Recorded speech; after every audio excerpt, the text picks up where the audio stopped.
Les amis, il est 7 h du matin. J'ai reçu un message hier d'un de mes coachés, Edouard, qui avait besoin de me parler et de faire un appel avec moi. On a eu l'occasion de faire cet appel et durant cet appel, il avoue que il en a marre de sa relation avec le poids, il en a marre de faire une fixette sur ça, il en a marre de regarder, il en a marre d'être frustré et d'avoir des émotions vis-à-vis de ce poids. Hier, je me coupais les cheveux, je faisais que penser à ce truc et je veux absolument vous le partager parce que je me dis: «Vas-y, il y a des gens, ils doivent être dans le même cas, ils se torturent l'esprit, ils doivent ressentir des émotions de fou à cause d'un truc qui peut être vraiment changé si tu as la bonne méthode». Vraiment, je pensais qu'à ça. J'étais en mode: «Putain, faut que je leur explique comment on fait ici et ça et tu sais quoi? Je vais raconter l'histoire d'Edouard, je vais lui demander s'il est OK avec ça et s'il est OK, bah, pourquoi pas». Je lui ai donné plein d'astuces, plein de trucs et je me suis dit: «Putain, genre, il y a plein de gens qui sont dans le même cas. Il faudrait absolument qu'ils sachent quoi faire pour arrêter de se torturer l'esprit». Enfin bref, donc on va aller à la salle et après je vous explique tout ça. Allez, let's go.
Je savais que la plupart des gens, ils se fixent des objectifs de poids et ça échoue la plupart du temps. On pense tous qu'il faut un chiffre précis, comme 80, 90 kilos ou 100 kilos, à atteindre pour avoir enfin un physique idéal. Mais je vais te dire un truc, cette obsession que tu as sur ton chiffre, sur ta balance, elle est en train de te tuer, elle est en train de te saboter complètement. Et c'est exactement ce qu'on va voir dans cette vidéo. En fait, je vais t'expliquer comment arrêter de faire une fixette sur cette balance et surtout comment tu pourrais l'aborder mieux pour enfin atteindre un physique bien sans focaliser sur le poids et je vais te montrer comment remplacer cet objectif de 90 kilos, 80 kilos ou 100 kilos par un objectif beaucoup plus clair. Je vais réussir à te faire atteindre un physique idéal et ça sans jamais regarder la balance. D'ailleurs, je me présente, je m'appelle Gabriel Pontes, je suis coach sportif et j'ai pu accompagner plusieurs personnes, presque une trentaine de personnes face à ce genre de problème. C'est pour ça que j'accompagne des gens actuellement pour régler ce genre de problème et parce que je suis passé par là, j'ai les compétences nécessaires et surtout, j'ai les armes et les outils nécessaires pour arrêter de faire une fixette sur la balance. Et c'est ce que j'ai appliqué là sur Edouard cette semaine-là, il y a à peu près 10 jours et j'aimerais t'en faire part. D'ailleurs, en parlant d'Edouard, c'est le premier point qu'on va voir. Je voulais te parler du cas d'Edouard. Le cas d'Edouard, c'est un cas d'un coaché à moi qui a rejoint là depuis 3 mois et qui a perdu 10 kilos, je crois. Et là, il a 99,5, on a 9 kilos. Et le problème, c'est qu'il avance, ses objectifs avancent, mais il fait une fixette en fait sur son objectif de poids, sur je dois peser 90 kilos, je dois, à ce poids-là, je serai enfin heureux, je serai d'une telle manière, je serai plus athlétique, je serai mieux. Et le truc, c'est que ce qui en découle de ça, c'est une fixette sur l'objectif du poids, donc regarder le poids très souvent et naturellement, en fait, il m'a demandé comment on fait et je vais t'expliquer exactement ce que j'ai mis en place avec lui pour qu'il soit «dans le bon chemin» entre guillemets, qu'il ait une meilleure relation au poids et qu'il arrête de faire cette fixette sur l'objectif. Tout en faisant les actions nécessaires pour arriver à l'objectif et en fait, tu vas comprendre qu'on a revu complètement ses objectifs, on a revu sa manière d'aborder la chose et si je vais être honnête avec toi, je pense qu'il va atteindre 2 fois plus l'objectif qu'on s'est fixé d'un corps athlétique et fonctionnel et de pouvoir s'amuser et cetera, avec la méthode que je vais te montrer ou avec la manière d'aborder, ce genre de sujet, plutôt que le truc de: «Je dois peser 85 kilos, je dois peser 90 kilos». Le problème principal que je rencontre, c'est le fait que psychologiquement, c'est trop rude. En fait, dès que tu montes en poids, ça te frustre complètement. Dès que tu descends en poids, tu es en mode trop heureux. En gros, ça veut dire quoi? Que psychologiquement, tant que tu es pas dans ce poids-là, tu vas pas être bien. Ça veut dire que ton bonheur et tes émotions qui sont propres à toi dépendent clairement du poids et ça, c'est clairement un problème et comme je te l'ai dit tout à l'heure, le problème principal, c'est l'illusion du poids que tu vas te fixer. Là, dans son cas, lui, un objectif son premier objectif, c'était 100 kilos, du coup, qu'on a cassé la barrière et le deuxième objectif, c'est 90 kilos et naturellement, en voyant les 100 kilos, il a perdu 10 kilos mais il se trouve pas encore assez bien et il m'a dit: «Mec, En fait, j'ai peur réellement qu'à 90 kilos, je sois pas satisfait, je sais pas à quoi je vais ressembler et c'est là où j'ai dit: «Ouais, ça c'est l'illusion en fait du poids de que tu te fixes». Moi, je passais par là, par exemple, il y a 2 ans en arrière, je pesais 80 kilos, on était, quoi? Non, on était plus à 75 kilos. Mon seul but, c'était d'atteindre les 90 kilos secs. C'était le truc que je voulais absolument, enfin relativement sec, mais atteindre les 90 kilos. Et en fait, j'ai pété un câble parce que je me forçais à manger, parce que je faisais tout pour atteindre ce poids-là. Dès que le poids redescendait, j'étais en mode: «Putain, fait chier, faut que je remange, faut que je fasse ci, faut que je m'entraîne plus» et ma relation, du coup, au sport, à l'alimentation, tout était toxique et j'ai pas envie que tu deviennes ça. Et dans le cas d'Edouard, c'est exactement la même chose, mais pris à l'envers. Il part d'un poids plus haut et son but, c'est d'atteindre un poids plus bas et du coup, il va mettre toutes les choses en place pour que, il atteigne ce poids-là et quand le poids n'est pas atteint, bah, il se retrouve à être frustré, à avoir des émotions négatives, à faire des yo-yo, à si tu as des troubles de comportement alimentaire, tu vas retomber dans des travers comme ça. Enfin bref, c'est pas une bonne relation. Et j'ai pas envie que tu passes par là. Qui dit que toi maintenant, si tu pèses 70 kilos, à 80 kilos, tu seras réellement la personne que tu as envie? Qui te dit que tu te sentiras bien dans ton corps? Qui te dit que tu auras une bonne estime de toi? En fait, tu aucune garantie. Et c'est ce que je dis souvent, c'est qu'à 90 kilos, tu peux être un tas de graisse et ne pas avoir de muscles. Et à 90 kilos, une autre personne peut être un tas de muscles et pas avoir de graisse. En fait, tu aucune idée de comment ton corps va être. La répartition du poids de corps au niveau muscle, graisse, ça, tu peux pas le prévoir en avance. Tu peux mettre en place des actions pour essayer d'arriver à un poids parfait à 90 kilos d'une telle répartition, mais ça sera pas exact. Si tu l'as jamais atteint, ça sera une estimation. Et encore une fois, si tu l'atteins pas, ça va te frustrer. Et un des premiers trucs que j'ai mis en place avec lui, c'est vraiment ce truc de enlève ce 90 kilos de ta tête. En fait, shift complètement et arrête de dire je dois atteindre 90 kilos. Naturellement, en fait, j'ai essayé de faire un shift de l'identité avec lui. Pourquoi? Parce que tu ne peux pas, en fait, être attaché autant au résultat et oublier le chemin. Ton but, c'est quoi? C'est avoir un bon corps pour être fier de ton corps, pour être en bonne santé, pour être en forme, pour avoir une bonne estime de toi, pour être confiant, pour être capable de réaliser certaines choses au niveau athlétique. Donc, savoir courir, savoir faire des pompes, savoir faire des tractions, des muscle-up, pousser telle charge sur une barre. Enfin bref, tu as plein de choses qui représentent en réalité le corps que tu veux, les 90 kilos, le 80 kilos. En fait, naturellement, je lui ai posé la question suivante, c'est pourquoi tu veux avoir un physique plus athlétique? Pourquoi tu veux être en meilleure forme? Pourquoi tu veux réaliser telle chose? Et là, en fait, on a fait couche par couche, je vais pas t'expliquer exactement, mais le but, c'est comprendre à quoi ça sert d'avoir ton physique que tu veux, que tu idéalises. À quoi ça te sert d'être en forme, d'être sec, d'avoir plus de pecs, plus de trucs. En fait, tu te focalises sur le résultat, alors que ce résultat, il est pas là juste pour faire beau. Tu as une envie, tu as envie de sentir des sensations, tu as envie d'être fier de toi, tu as envie d'avoir une bonne estime, etc., etc. Et c'est clairement par ce chemin-là qu'on est passé pour commencer à remodeler son esprit. Tu vois, beaucoup de gens pensent que réellement, en pesant 90 kilos, en étant plus athlétique, en étant l'idéal du corps qu'il veut atteindre, en fait, que ça y est, tout se passera bien dans leur vie, que tout va être réglé, que toutes les actions vont découler naturellement, que... Enfin bref, en gros, ils reposent tout sur l'identité qu'ils ont envie d'incarner. Beaucoup de gens se disent: «Je dois être entrepreneur, je veux être entrepreneur». Beaucoup de gens se disent: «Je dois être un sportif, je veux être un sportif». Beaucoup de gens se disent: «Je dois être fort». Beaucoup de gens se disent: «Je dois être beau» ou «Je veux être beau». Et en fait, le problème, c'est que tout le monde veut être le résultat et personne n'a envie d'être les actions. Si tu fonctionnes comme ça, encore une fois, tu t'attardes sur le résultat, sur le sommet de la montagne et tu en oublies complètement le chemin, tu en oublies complètement la route, tu en oublies même les meilleurs moments que tu vas vivre. Ta vie, en général, c'est genre 98% de chemin, 98% de process, 98% de galère, de réussite ou pas, mais 98% d'action et non pas de réussite. La réussite, c'est vraiment genre le sommet de ta montagne, c'est genre le niveau, le dernier niveau, le niveau boss du jeu vidéo et toi, tu te concentres absolument sur ça, alors que tu as 1000 étapes avant d'atteindre l'objectif. Et un des concepts que j'avais kiffé, que j'ai présenté sur Instagram, c'est celui d'ABZ Framework. Je sais pas si toi, tu vas voir quelque chose. C'est la notion que, imagine, toi, tu es sur une rive et on appelle ça le point A. Toi, tu es sur une rive et ton but ultime, c'est atteindre le point Z. C'est la rive en face. C'est bien illustré là de ce côté. La rive en face, c'est celle-ci, Z. Et en pensant à Z, tu vas jamais en fait atteindre Z. Si tu penses à la rive non-stop, tu vas rien faire naturellement parce que tu vas dire: «Waouh, l'île là-bas, doit être belle, l'île là-bas, elle est de telle manière, l'île là-bas, elle est mieux, l'île là-bas ou la rive de l'autre côté, il y a ci, il y a ça». Super, c'est super cool, mais et alors? Et il se passe quoi après? Tu te concentres trop sur Z, alors que le premier truc à faire, c'est penser à la première étape. Quel est le B du ABZ framework? C'est le nom du concept. Quel est ton premier geste? Quelle est ta première action pour arriver à Z? Comment tu fais pour arriver à Z? Par la première action.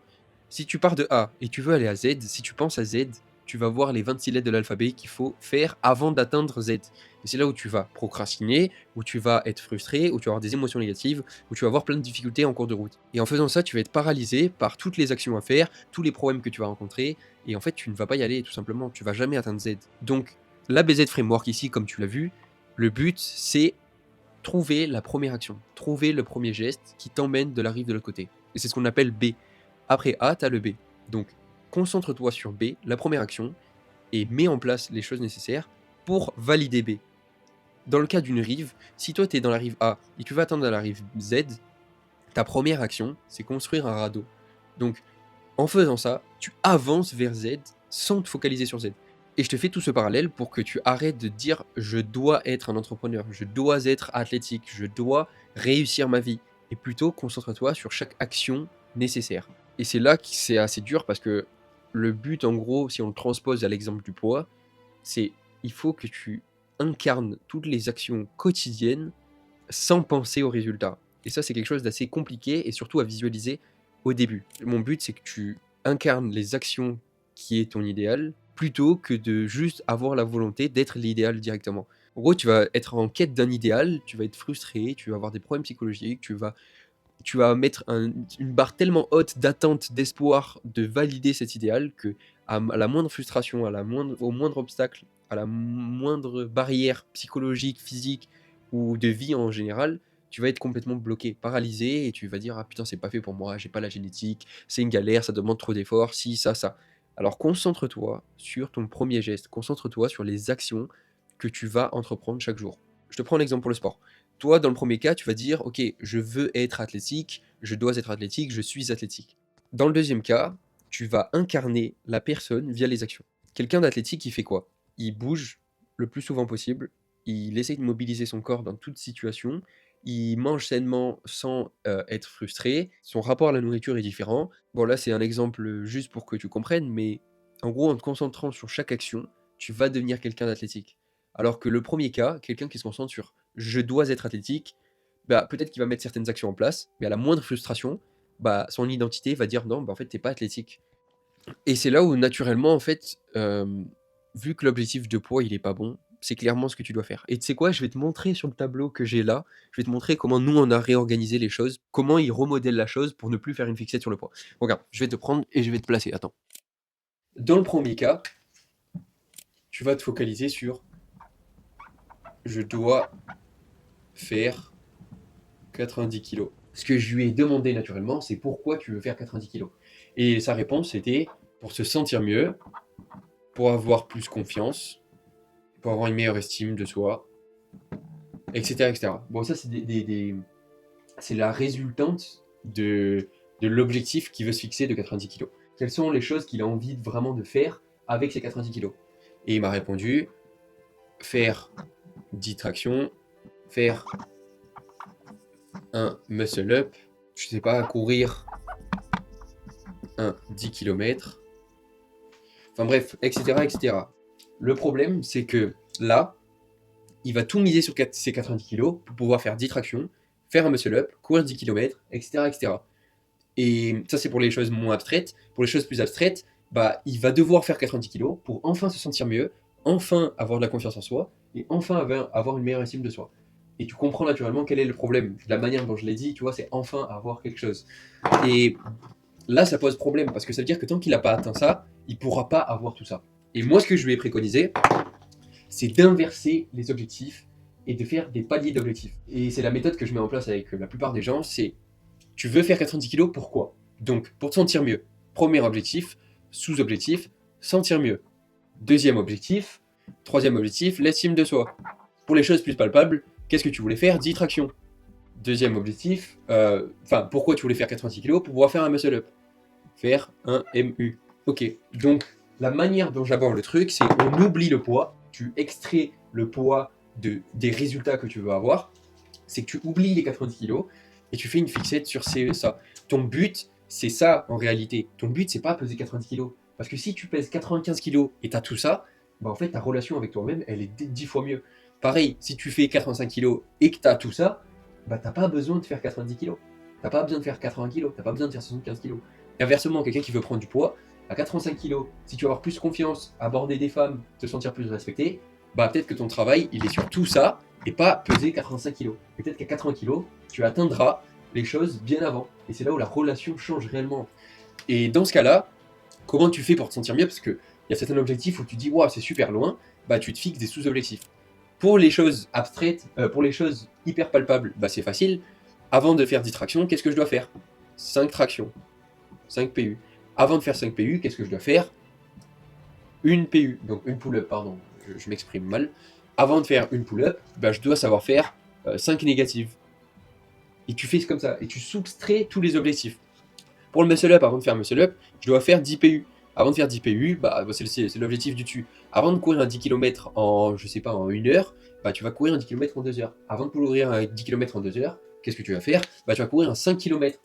Tu vas essayer et tu rétrogrades des objectifs jusqu'à arriver peut-être que ton premier ABZ framework, ton premier B, bah, c'est peut-être juste courir 5 minutes sans t'arrêter. Et c'est ça que tu dois te concentrer. Et c'est comme ça tu vas avoir le résultat de 90 kilos. Mais pas dans le but de, mais plutôt dans le but de valider tous les sous-objectifs et les objectifs qui te permettent réellement d'incarner la personne qui fait 90 kilos. Pour les choses qui sont un peu moins palpables, comme se sentir mieux, confiance en soi, estime de soi, bah, il faut l'incarner tous les jours. Comment tu pourrais te sentir mieux chaque jour? Quelle est l'action qui fait que que tu te sens mieux chaque jour? Il y a une action par jour qui fait que tu te sens mieux. Bah, cette action, ça va être peut-être lire ou peut-être sortir avec mes potes. Cette action-là, comment je fais pour la faire? Comment je fais pour lire?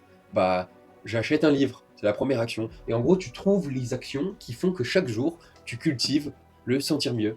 Pareil pour la confiance en soi. Comment je fais pour être plus confiant? Bah, j'essaye de faire des exercices qui font que je peux prendre la parole en public, que je peux m'affirmer dans certaines situations. Et en gros, tu commences par une action pour atteindre la confiance en soi.